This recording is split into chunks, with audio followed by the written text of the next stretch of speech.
hermanos. Gracias a Dios que nos permite estar aquí de verdad para adorar al Señor juntos, para aprender de su palabra, para crecer en Él. Y creo firmemente que cada vez que nos reunimos como el cuerpo de Cristo, cuando podemos reconocer que Él es quien ha hecho la obra en nuestra vida y cuando podemos exaltar y bendecir el nombre de nuestro Dios juntos, hay una bendición que Él derrama. Como dice el Salmo 133, mirad cuán bueno y cuán delicioso es habitar los hermanos juntos en armonía. Me siento muy contento de estar aquí, mi esposa me acompaña, también viene mi hija mayor, Hannah, aquí está conmigo, con nosotros.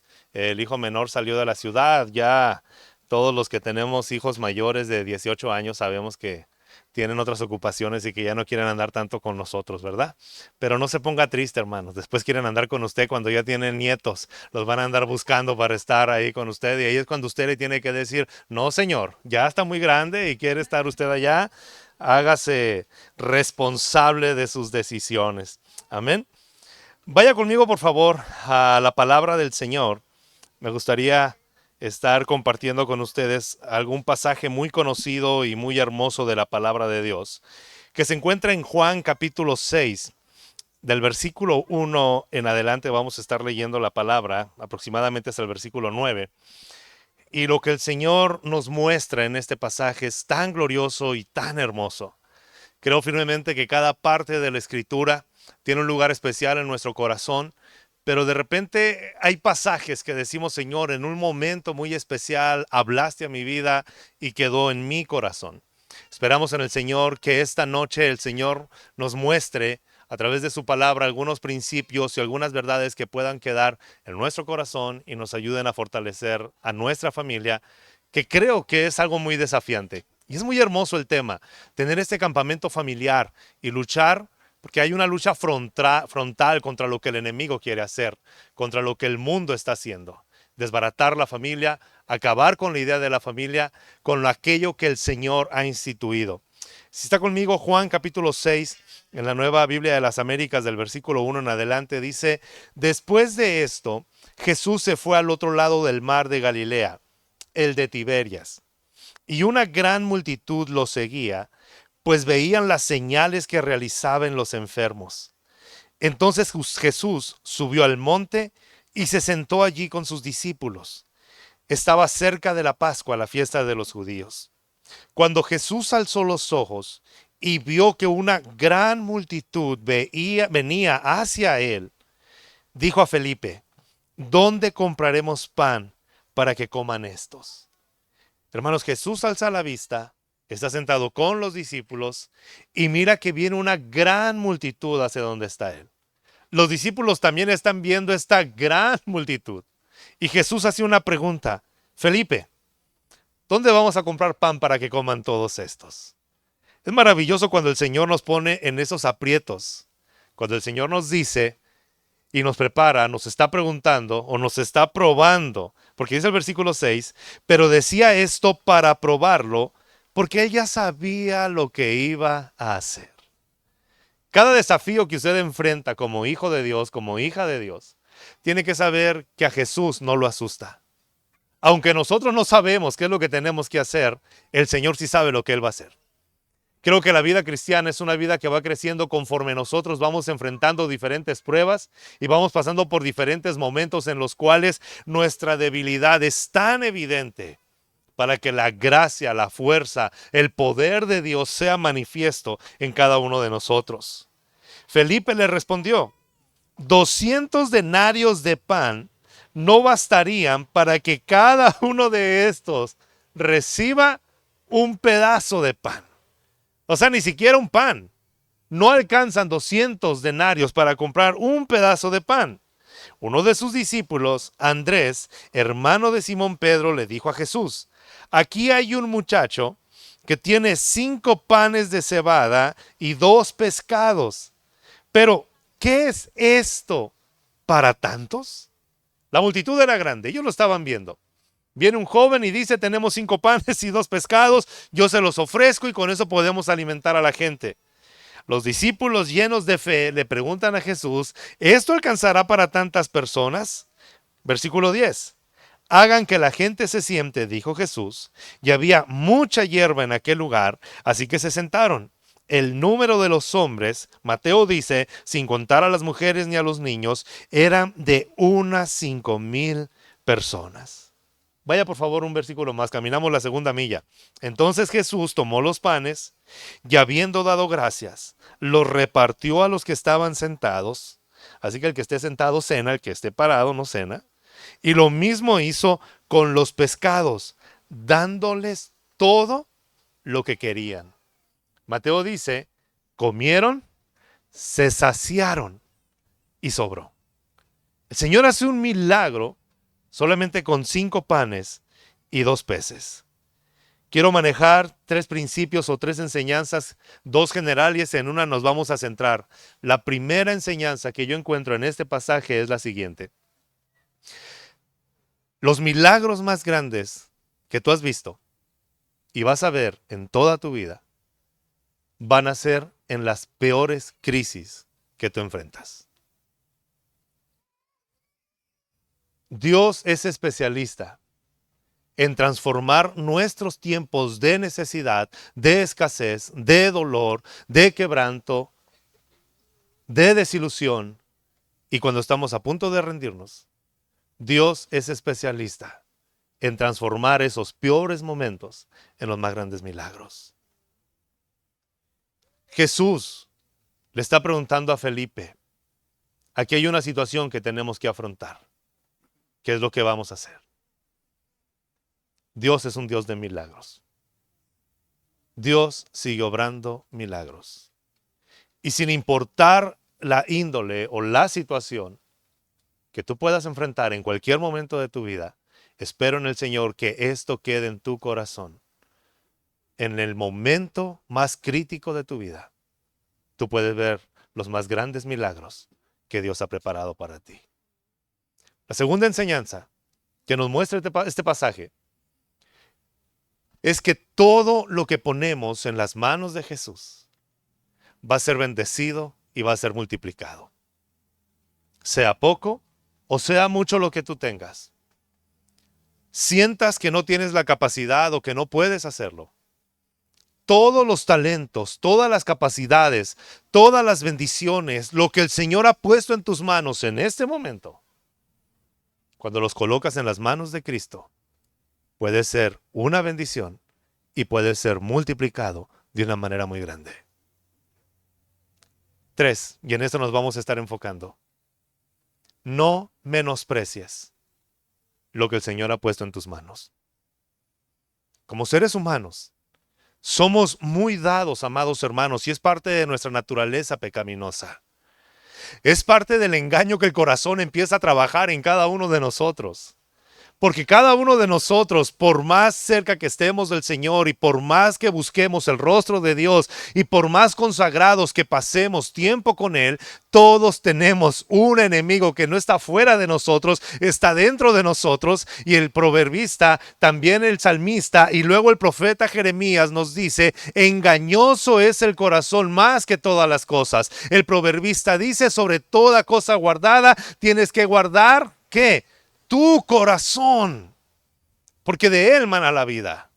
Si queremos tener una vida que agrada a Dios, tenemos que tener un corazón que agrada a Dios. Si nuestra vida está desagradando a Dios, es porque nuestro corazón está desagradando a Dios. De hecho, las luchas más grandes que tenemos no son visibles, están acá adentro. Antes de rendirnos a Cristo, estábamos presos, hermanos, por nuestros delitos y pecados, y había pecados tan evidentes. Me encanta cuando Pablo le escribe a Timoteo y le dice, porque hay pecados que son muy evidentes en algunos hombres, y hay pecados que no son tan visibles, tan palpables, pero tienes que cuidarte, porque nuestro corazón es tan engañoso que muchas veces podemos tener una apariencia que todo está bien, aunque por dentro estemos deshaciéndonos o estemos conviviendo con algo que no le agrada al Señor. La palabra de Dios siempre nos va a exhortar a que tenemos que cuidar, a mirar, a vigilar y a estar atento a cada paso que da nuestro corazón. No debemos de menospreciar lo que el Señor ha dado, y uno de los engaños que el corazón siempre susurra o palpita en nuestra vida es que Dios ama mucho más a otras personas que a ti. que Dios ha bendecido a otras personas más que a ti. Que coloquialmente diciendo pensamos que el césped del vecino siempre es más verde que el nuestro. Que si nosotros tuviéramos las oportunidades que otros han tenido, nuestra vida sería mejor. Que si el Señor nos amara, nos hubiera cumplido la oración como nosotros se lo dijimos en el momento cuando nosotros se lo dijimos. Hay una lucha constante en nuestro corazón y cuando no agradecemos, si no prestamos atención a esta parte del corazón, vamos a menospreciar lo que el Señor nos ha dado. Lo que tú tienes en este momento puede ser usado por Dios de una manera grandemente, poderosamente y de bendición para tu vida, para tu familia y para otras personas. Necesitamos comprender, mirar, estudiar y mirar, descubrir lo que el Señor tiene en cada uno de sus pasajes. Ahora, ¿por qué hablamos de esto? Porque me encanta la pregunta que hace Andrés en el versículo 6. Señor, aquí hay un muchacho, hay un joven, hay un niño que tiene 5 panes y 2 peces. Y la pregunta que viene del corazón de Andrés es la pregunta que vendría de cada uno de nosotros. Hay 5,000 hombres sentados con sus esposas y los judíos, buenos para multiplicarse, tienen varios hijos, 5 panes y 2 peces, que es para tantas personas. Pero esa inocencia de este muchacho hizo que un milagro fuera palpable y visible por la gracia de Dios para suplir las necesidades de aquellos que estaban cerca. Quisiera usar un poco la imaginación, si me permiten, en esta hora. Pero este joven, como buen joven judío, instruido bajo los principios del Antiguo Testamento, conociendo cada una de las enseñanzas que sus abuelos, sus bisabuelos y sus padres le vinieron heredando y enseñando desde pequeño la palabra de Dios y mostrándole cómo es vivir agradando al Señor, al menos en ese alcance que tenían. Me gustaría pensar que este joven conocía lo que dice en Proverbios, cuando el proverbista escribe y dice, el que es generoso prosperará y el que anima a otros será reanimado. La generosidad, el compartir, el dar, el bendecir, es parte de un corazón que confía en Dios y es parte de un corazón que está aprendiendo a depender de Dios. Mientras los discípulos están tronándose los dedos y pensando cómo le van a dar de comida a 5,000 hombres, este muchachito viene con toda la inocencia de un pequeño y con la fe en la palabra de Dios y dice, lo único que yo tengo son 5 panes y 2 peces y se los quiero dar. La lógica dice, esto no alcanza para tanta gente. Y Cristo dice, con eso es suficiente para alimentar a la multitud. Necesitamos aprender a valorar lo que nosotros tenemos. Si nos vamos un poquito más atrás, alguien le enseñó a este pequeño lo que era ser generosos. Y le dijeron, siempre que veas necesidad, comparte lo que tú tienes. Por más poco, por mínimo que sea, comparte lo que tú tienes. Amados, nuestros hijos tienen que aprender a compartir lo que tienen. Por naturaleza, un niño es egoísta. Traen sus sabritas o sus dulces o la comida. Ahora no los dejan en la escuela, ¿no? Pero traen su bolsita de jícama, de coco, de sandía. Y viene alguien y por instinto nosotros retenemos. Pero cuando tú aprendes a confiar en un Dios que provee en el momento indicado, puedes compartir todo lo que tú tienes. Ese es el principio de la generosidad. Este muchacho lo aprendió en su casa y simplemente hizo lo que tenía que hacer. Compartir lo que tenía. Nosotros, amados, tenemos que aprender a confiar que la palabra de Dios que ha sido sembrada en el corazón de nuestros hijos, por mínimo que sea el conocimiento que tú hayas tenido, ellos en algún momento conocerán al Señor, disfrutarán al Señor. Y si en algún punto del camino se han alejado, estoy completamente seguro que aún en sus últimos momentos creemos lo que la Biblia dice, la palabra de Dios jamás vuelve vacía, sino dará el fruto para el cual fue enviada. No tenemos que cansarnos de enseñarle a nuestros hijos lo que es la palabra de Dios. No tenemos que cansarnos de enseñarle a nuestros hijos lo que son los principios. No tenemos que rendirnos de estarles mostrando con nuestra vida lo que Dios quiere que ellos conozcan, porque no sabemos en qué momento, en qué punto de la vida, en qué lugar el Señor los va a colocar, y por más ilógico que parezca, la palabra de Dios será usada en sus labios, en sus manos y a través de su vida para poder bendecir, quizás, a multitudes. No menosprecies lo que tú estás haciendo por tus hijos. Quizá no tengas todo el conocimiento que quieras tener. Quizá no eres el mejor papá o la mejor mamá que tú anhelas ser. Pero lo que sí estoy seguro, que esa humildad de rendirte al Señor todos los días y de poner tu vida, tus palabras, tu corazón y lo que sabes de la palabra en las manos de Él y sembrarlo en tus hijos, el Señor lo va a usar para bendecir a muchas personas. Le voy a decir como digo en la iglesia. Y aunque no digan amén, así es. El Señor va a hacer algo con lo que tú estás sembrando. Lo que te quiero llevar es que no menosprecies. Oh hermano, si yo fuera como aquel hombre. Oh hermano, si yo estuviera viviendo ya como vive aquella mujer, si yo tuviera el conocimiento, si antes hubiera conocido al Señor, muchas cosas hubieran cambiado. Lo que estoy seguro es que el Señor te alcanzó en el momento indicado y perfecto, y que a partir de ahí está usando tu vida para cambiar tu familia. Entonces, ten confianza en que lo pequeño que tú estás haciendo, lo estás poniendo en las manos del Señor. Él lo va a multiplicar, lo va a bendecir y va a ser de gran bendición. Deja de escuchar esa voz en el corazón que te hace que menosprecies lo que tú tienes. Es hermoso cómo la palabra de Dios siempre nos va a dar aliento, fortaleza y ánimo. Algo que está atacando el mundo, el enemigo y todo lo que vemos, hermanos. Nosotros vemos cómo se han burlado de la familia, cómo se está menospreciando la familia, el rol de la paternidad, cómo se están burlando de todas las cosas que Dios instituye. Vivimos en este mundo, no podemos cambiar las cosas. Cristo dice que estaremos en este mundo y el Señor no ora para que nos vayamos de este mundo, sino para que nos libre del mal en medio de este mundo.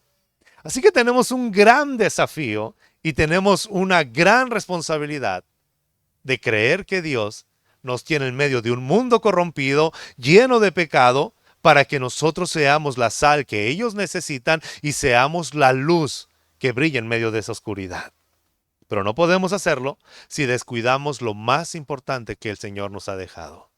Si está anotando, anote bien. La bendición más grande que Dios me ha dado es mi familia.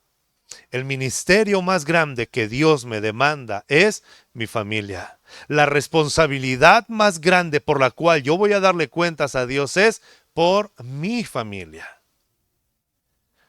A veces soñamos, pensamos, miramos y creemos firmemente que el Señor tiene algún ministerio con cada uno de nosotros para predicar, para enseñar, quizá para dirigir alguna iglesia, quizá en algún momento para levantar grandes empresas, quizá para hacer lo que Dios ha planeado que seamos. Pero no hay éxito verdadero si estamos fracasando en la familia. Ahora las grandes empresas, los hombres que hablan de liderazgo, las grandes personalidades acerca del liderazgo, los gurús del liderazgo como John Maxwell, Brian Tracy y cualquier empresario que usted escuche exitoso, van a decir, tenemos que volver a la raíz y cuidar a nuestra familia, porque de nada sirve llegar a los finales de nuestro día y tener grandes empresas y morir solos. Necesitamos a nuestra familia. Ahora, no quiero tampoco llevarlos a pensar que cada uno de los que estamos aquí tenemos familias perfectas y que nunca nos hemos equivocado. Créame, cada uno de nosotros tiene sus luchas y sus batallas y ninguno tiene una familia perfecta. Todos los padres que están aquí, toda mamá y todo papá, estoy seguro que muchas noches, al momento de dormir, el enemigo empieza a susurrar a nuestros oídos y a decirnos, eres el peor papá, pudiste haberlo hecho mejor, debiste haber hecho otras cosas, debiste haber trabajado, y nos empezamos a sentir que no somos capaces para guiar a nuestra familia. Quizá no tuviste la mejor infancia, pero Dios es un Dios de milagros y está usando tu corazón roto, restaurándolo, levantándolo para edificar una familia para su gloria y para su honra. Todos los grandes hombres que Dios ha usado empiezan en la familia. Si va conmigo a Éxodo capítulo 3, versículo 1, dice la palabra de Dios que Moisés estaba apacentando las ovejas de su suegro. Moisés vivía en el desierto, no tenía nada. Salió huyendo de Egipto y llegó a la casa de su suegro Jetro. Se casó y durante 40 años estuvo cuidando las ovejas de su suegro. Yo no sé cuántas veces Moisés ha de haber dicho: Señor, dejé aquel glamuroso templo pagano, porque como dice Hebreos que él renunció a todo eso, y aquí estoy cuidando ovejas. Era feliz cuidando ovejas. Hasta que un día miró el llamado de Dios en una zarza ardiendo. Un día cotidiano en el cual Moisés estaba cuidando ovejas. Si va conmigo a Jueces capítulo 6, versículo 11, la Biblia nos habla de un joven llamado Gedeón, al cual el Señor levantó como un juez de Israel y poderosamente lo usó para libertar al pueblo. Pero ¿sabe qué es lo que estaba haciendo Gedeón cuando el Señor lo llama? Gedeón estaba limpiando el trigo de su familia para guardarlo. Antes de que llegaran las bandadas que llegaban y se llevaban todos los trigos y todas las cosechas y acababan con ellos, Gedeón está haciendo lo que tenía que hacer. Está metido en una cueva y ahí el Señor llega, el ángel del Señor llega y le dice: varón valiente y esforzado. Y Gedeón le dice: valiente de dónde y esforzado por qué. Yo soy el más chico de la familia más pequeña, de la tribu más pequeña de Israel. Y aquí estoy. Si Dios realmente estuviera con nosotros, no estuviéramos escondidos guardando el trigo. Pero Dios lo llamó. Si va conmigo a 1 Samuel capítulo 9 versículo 21, la Biblia nos habla acerca del primer rey de Israel llamado Saúl. Dios lo unge como el primer rey de Israel. ¿Y sabe qué es lo que estaba haciendo Saúl cuando Dios lo llama y lo unge? Saúl estaba cuidando o buscando las asnas que se le habían perdido a su padre. Podemos seguir hablando de Eliseo, el profeta sucesor del gran profeta Elías. Cuando él recibe el manto de Elías, dice la palabra de Dios que Eliseo no estaba orando, no estaba metido en una cueva. ¿Sabe qué es lo que estaba haciendo Eliseo? Arando la tierra de su familia. Cada uno de ellos estaba haciendo lo que tenían que hacer cotidianamente. Si nos vamos a Mateo capítulo 4, versículo 18, la Biblia nos dice que había dos hermanos pescando, que era la labor familiar. Pedro y Andrés están pescando cuando el Señor les dice: síganme y yo los haré pescadores de hombre. Más adelante en Mateo 6, versículo 20, Juan y Jacobo están con su padre Zebedeo pescando. Mientras que el mundo nos dice que si no tenemos éxito en lo empresarial, si no tenemos éxito y ser reconocidos, mientras el mundo nos dice que si no acumulamos tantos bienes como aquellos que no conocen al Señor, hay una voz en la palabra de Dios que nos sigue diciendo: tú sigue haciendo lo que tienes que hacer en tu casa con responsabilidad, con excelencia, y Dios va a usar eso que tú tienes. El mundo nos grita que pasar tiempo en familia es perder el tiempo. El mundo nos grita que quizá detenernos a pasar momentos de calidad con nuestros hijos, con nuestra esposa o con su esposo, están parando todo lo que tenías que hacer. Necesitamos voltear a la palabra de Dios y recordar que los grandes hombres y las grandes mujeres que Dios usó, todos estaban en un ambiente de hogar cuando Dios los llamó, los preparó y los capacitó para marcar la historia. Dios está haciendo algo contigo. Cada mañana que te levantas, Dios está haciendo algo contigo. Cada lucha que vences, Dios está haciendo algo contigo. Y estoy seguro que lo que vamos a ver en estos minutos solamente es un recordatorio de lo que el Señor ya nos da. Pero como dice el apóstol Pedro: hijitos, quiero recordarles esto para que no se les olvide y que se mantengan firmes en lo que el Señor nos ha dicho.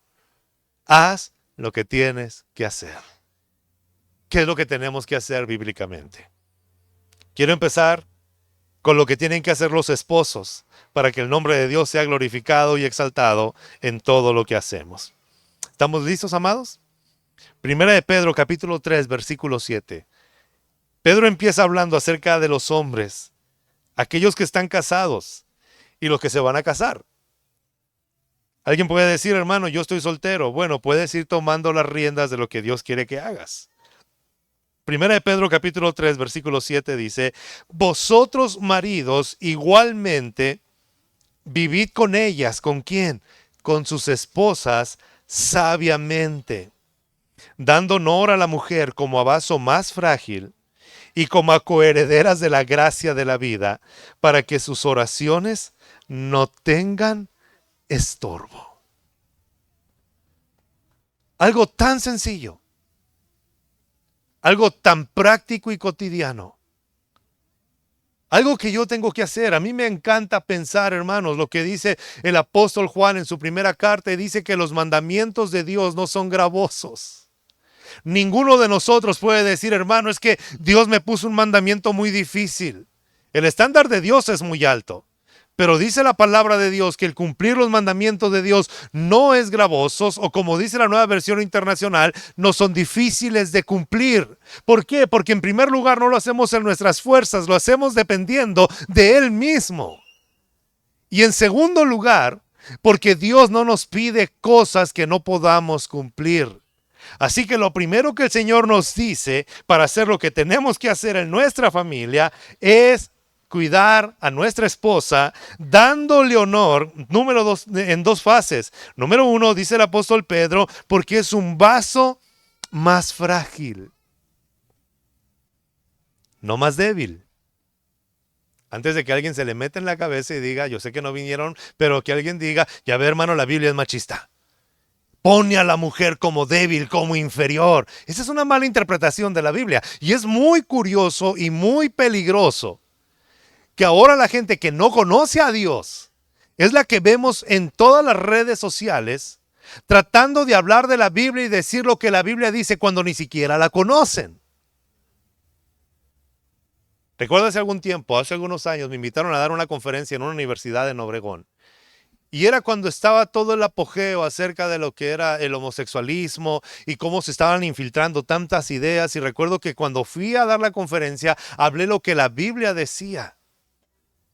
Y alguien se levanta y me dice, pero es que la Biblia no dice eso. ¿Tú ya leíste la Biblia? No, he escuchado. Bueno, ya que leas la Biblia, podemos platicar. Pero la Biblia nos enseña cosas fidedignas y lo que sí estamos seguros es que la Biblia no minimiza ni maximiza ni al hombre ni a la mujer. La Biblia tiene un propósito y ese es exaltar a Dios. Acabar con el ego de nosotros como seres humanos. Amados, la Biblia nos enseña que la mujer es un vaso más frágil, pero no más débil. Es un vaso que requiere cuidado, atención, ternura. Es un vaso que requiere ser protegida, ser amada, ser servida con alegría. Mientras que el machismo hace ver a la mujer solamente como un instrumento, la Biblia le da un lugar y dice es un vaso más frágil, pero escuche bien, no es un vaso para tu servicio, hombre, es un vaso para el servicio de Dios.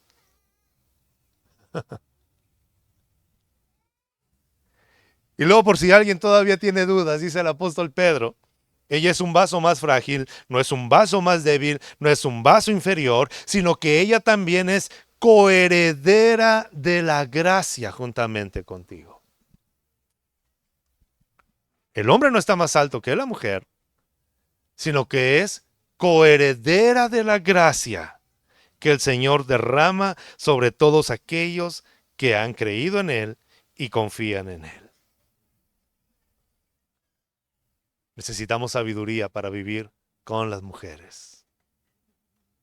Unos más que otros, pero necesitan sabiduría. A algunos les surge sabiduría. Pero la Biblia nos dice que si alguno está falto de sabiduría, ¿qué haga? Pídasela a Dios. ¿Sabe cuál es el problema? El problema es que nosotros tenemos a veces sabiduría que se nos ha venido heredando por nuestra familia, por nuestros padres, por nuestros abuelos, y no renunciamos a esa sabiduría. Necesitamos la sabiduría que viene del cielo para poder tratar a nuestra esposa como Dios quiere que la tratemos. Un vaso más frágil. Es coheredera de la gracia. ¿De dónde viene esa sabiduría? Luego sigue diciendo el apóstol Pedro. ¿Está conmigo aquí, amados? Luego sigue diciendo el apóstol Pedro, amándolas. Como dijo aquel poeta mexicano, ámalas por ellas aunque mal paguen. Ahí sí dijeron amén. No, no se crea. Pero necesitamos, amados hermanos, regresar a esta parte. Tu esposa quizá no necesita un vestido nuevo, quizá necesita saber que tú la amas. Con tu actitud, con tus palabras. Pero no amarlas como el mundo te ha enseñado, sino el apóstol Pedro dice, como Cristo amó a la iglesia. Y la forma en la que Cristo amó a la iglesia fue dando todo por ella, sacrificándose por ella, virtiendo su vida en ella, dando todo lo que es en ella. Así Cristo nos amó a nosotros. Cristo amó a la iglesia no solamente haciéndole ver sus errores, sino limpiando sus errores, purificando sus errores, protegiendo sus errores. La palabra de Dios dice que el amor cubrirá multitud de pecados. Amados, el matrimonio, Dios te ha puesto con una mujer para que la ames como Cristo amó a la iglesia, no para estar refiriendo los errores y porque no esté de acuerdo contigo, creer que es inferior. Por lo regular, el hombre tiene el carácter más fuerte que la mujer. Y muchas veces nosotros creemos que tenemos la capacidad de estar reprochando a nuestra esposa los errores que cometen y tratar ásperamente. Yo aprendí algo después de muchos años de casado. Y cuando nos sentamos mi esposa y yo a tomar café, a platicar y que recordamos algunas cosas que hemos aprendido entre orar y buscar, ayunar y pedir al Señor la sabiduría, llegamos a una conclusión que quizá usted ya llegó hace muchos años, pero a nosotros nos costó. Y un día le dije a mi esposa, yo no soy tu papá. Porque a veces pensamos que el padre de la novia te ha confiado a su hija y tú tienes que seguir siendo el papá, guiando a esa mujer como si no supiera, como si no fuera inteligente, cuando no es tu hija, es tu coheredera de la gracia y están a la misma par para crecer juntos, guiados por Dios. Yo tengo un carácter a veces muy fuerte. Que no digan amén ni Hannah ni Oneida, ¿no? Pero a veces, en ese impulso de estar guiando y dirigiendo, en el liderazgo que muchas veces el Señor te pone, a veces queremos tomar un lugar que no nos corresponde. Y volteo y miro a mi esposa y le digo, Señor, dame ternura, dame paciencia, dame la capacidad, no para que vea el carácter de los Esquer, sino para que te vea a ti cada día. Dime cómo tratarla, dime cómo hablarle, dime cómo amarla, dime cómo servirle. Y algo tan sencillo, poder servir, porque somos coherederos. Ámala como Cristo amó a la iglesia, entregándose por ella. Hombre, tus ojos no son para ninguna otra mujer, solamente para tu esposa. Tus manos no son para ninguna otra mujer, solamente para tu esposa. Tu corazón no es para ninguna otra mujer, solamente para tu esposa. Todos tenemos luchas, todos tenemos tentaciones, todos estamos enfrentándonos a lo que el corazón nos quiere dictar. Pero tenemos que entender que en el pacto que hicimos con Dios, todo lo que somos es de la mujer que está a tu lado y esa mujer es una bendición para tu vida. Lo siguiente que dice Pedro, número 3, es no sean ásperos con ella. La Nueva Versión Internacional dice, trátala con ternura. Háblale con amor. Tenemos que hacer así. Recuerdo que me decía un hermano cuando ellos estaban de novios y dicen, no, hombre, Benja, yo me acuerdo cuando estábamos de novios, él vivía a 2 horas de distancia de con su novia, iba y venía una vez a la semana, pero si ella me hablaba y me decía, ay, cómo tengo ganas de verte, en 2 horas ya estaba ahí. Ay, fíjate que me gustaría ir a comer a tal parte, ahí llegaba con ella. Dice, ahora que nos casamos, vivimos en una casita muy pequeña. Y estamos acostados y ella me dice, tengo sed, estamos a 20 pasos del agua. Y no soy para levantarme. Le tengo que decir, pues levántate y anda. Hasta en eso bíblico, ¿no? Ve y toma agua. Bebe de eso. Y pensaba en eso y le decía, fíjate que a veces nosotros siempre descuidamos eso. Y la mujer, amados hermanos, toda la vida están deseando que el hombre la chipilee, decimos aquí en Sonora y en Sinaloa. Desea que le hablen con ternura. Un día fuimos a visitar a un matrimonio y nos decía el hermano, es que hermano, yo la malacostumbré a ella. Si ella me hablaba a medianoche, recién casados, y me decía, se me antojan unas fresas con crema, yo me levantaba. Y si la tienda estaba cerrada, tocaba la puerta y que me dieran las fresas y que le echaran crema, porque era de armas tomar, hermano. Y gloria a Dios que usaba su carácter para eso, ¿no? Para bendecir a su esposa. Dice, pero ahora, ya con el tiempo y la edad, yo creo que él me dice, tengo ganas de comer algo helado. Y le decía al hermano, pues ahí hay hielo en el refri. No, pero se me antoja algo helado y dulce. Ahí hay azúcar en la alacena.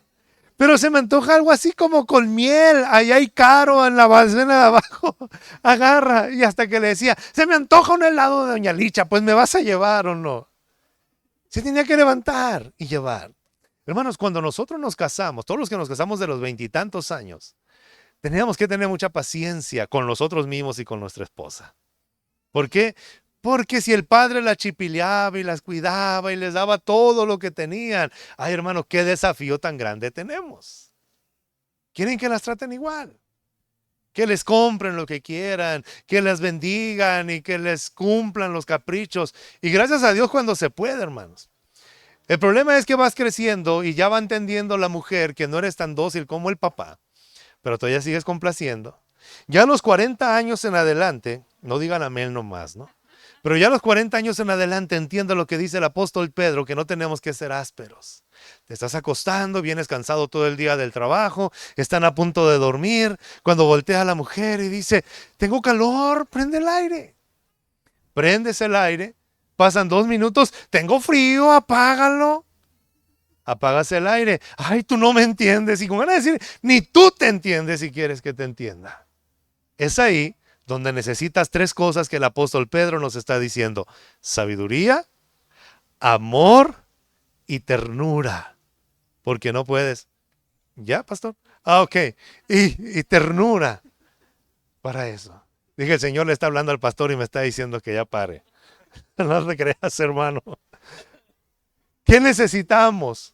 Clamar al Señor todos los días, porque no estamos para reflejar el carácter de nuestra familia, sino para reflejar el carácter de Cristo.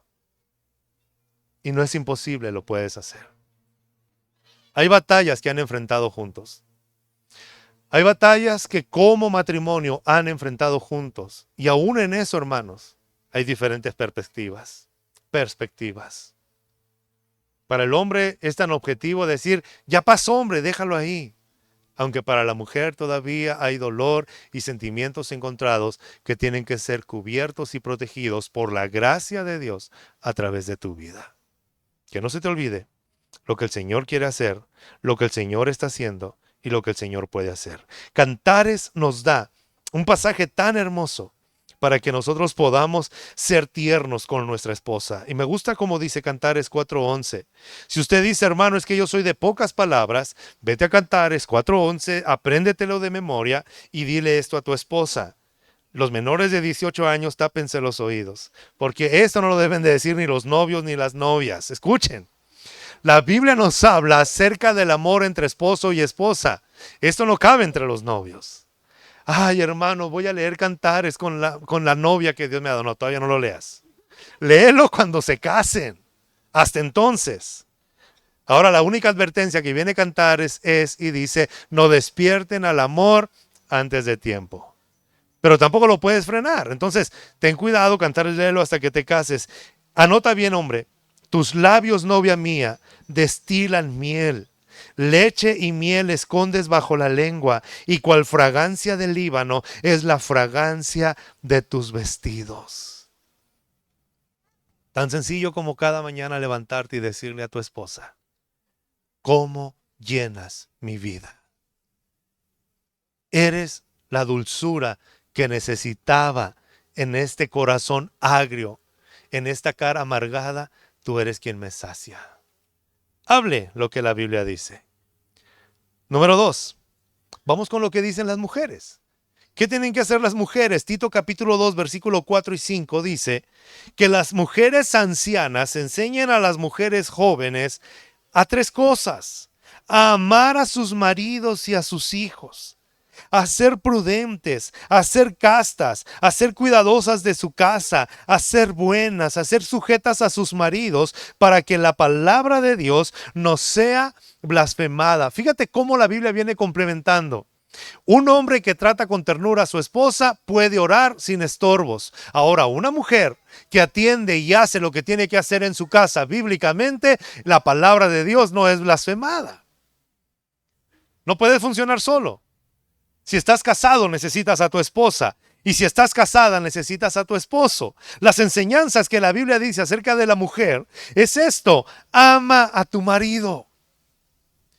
Si nosotros leemos esto en una plaza pública, créeme que vamos a tener por seguro muchas represalias y en algunos países vamos a estar quebrantando la ley.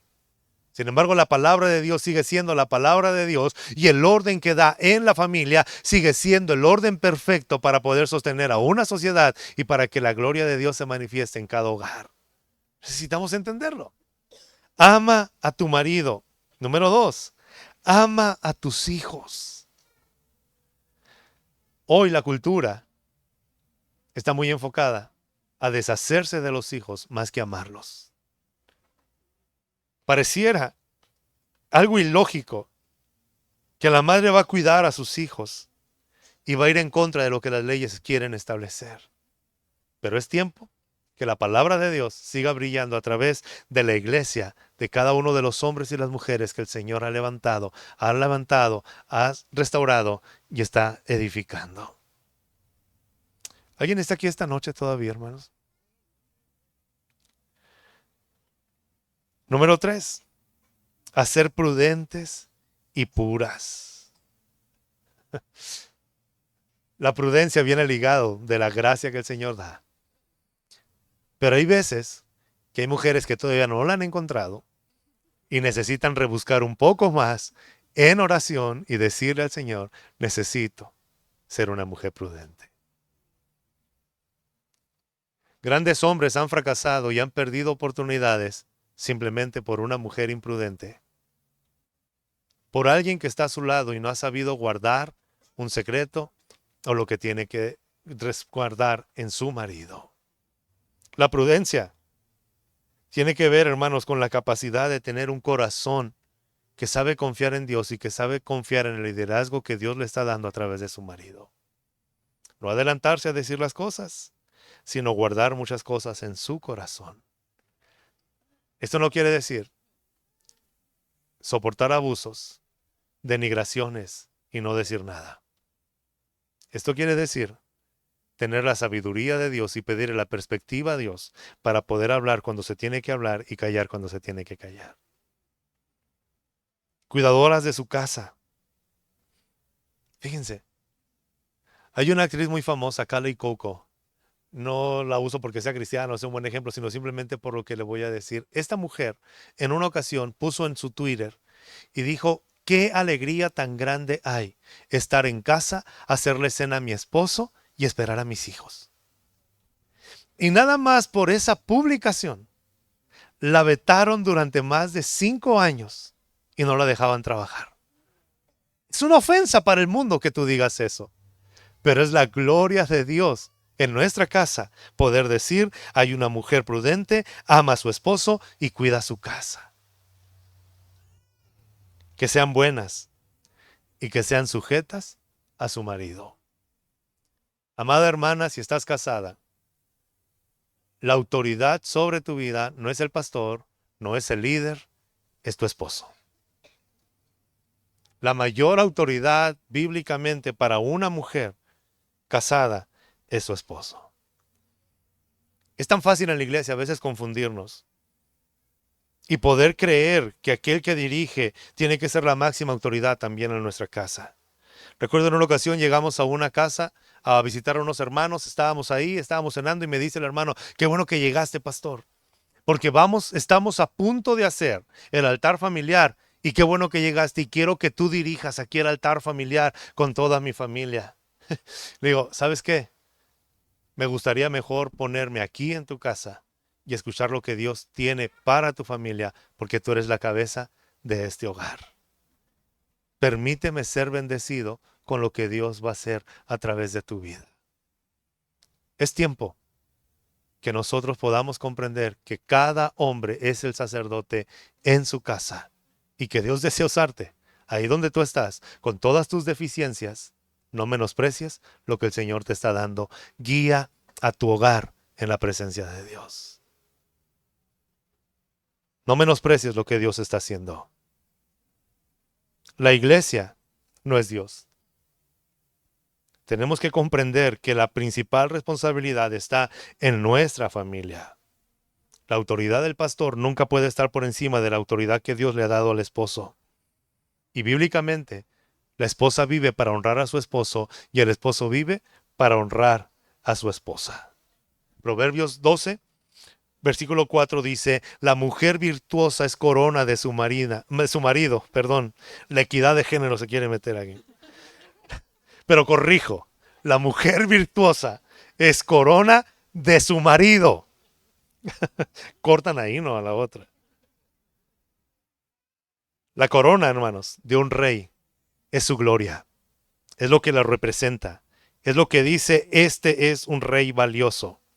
Y entonces, cuando una mujer es prudente, cuida su casa, ama a sus hijos, ama a su esposo, entonces esa mujer es una corona para su marido. Me encanta cómo dice la Biblia en Proverbios 31. No una mujer sumisa a la luz del mundo.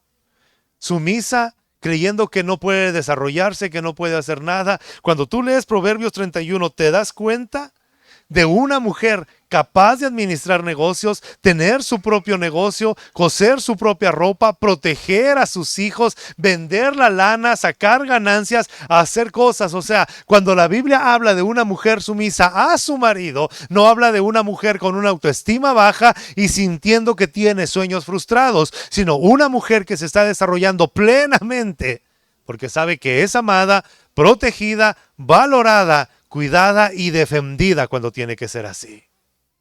Y cuando tiene que ser atendida, también es atendida.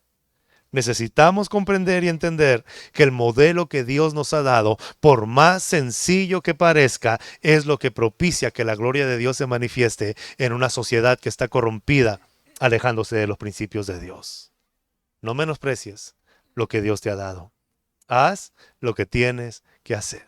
¿Qué es lo que tengo que hacer? Hombres, trata con ternura a tu esposa. Mujeres, respeta a tu esposo, cuida a tus hijos, ama a tu esposo, para que la palabra no sea blasfemada. Necesitamos hacerlo. Y por último, vaya conmigo a Efesios 6, versículo 4. Es solamente la introducción para lo que vamos a ver el día de mañana, ¿está bien? Y vosotros, padres, no provoquéis a ira a vuestros hijos, sino criadlos en disciplina y amonestación del Señor. Qué maravilloso es esto. Como hombre, tienes que hacer de esta manera. Como mujer, vas a hacer esto de manera individual. Pero los dos juntos, como padres, van a educar a los hijos. Y como dice Malaquías, te he dado descendencia para que lo eduques o para que críes una generación para la gloria del Señor. Esto lo veremos el día de mañana. Amén. Póngase de pie y le damos gracias a Dios en esta hora por su palabra. Amado Señor, te damos gracias en esta hora porque tú eres bueno y maravilloso. Porque podemos descansar, Señor, en tu presencia y podemos, Señor, disfrutar de tu gracia en cada momento. Cada familia, Señor, en este lugar, que podamos empezar, Señor, a caminar y aquellos que ya lo están haciendo, que puedan reforzar su aliento y su ánimo en ti, Señor, renovar sus fuerzas para tomarse de tu mano y empezar a caminar cada día, Señor, en la sencillez de tus mandamientos, pero esperando, Señor, mirar tu gloria y tu poder en cada una de las circunstancias que podamos enfrentar. Gracias, Dios, por recordarnos a través de esta palabra lo que tenemos que hacer.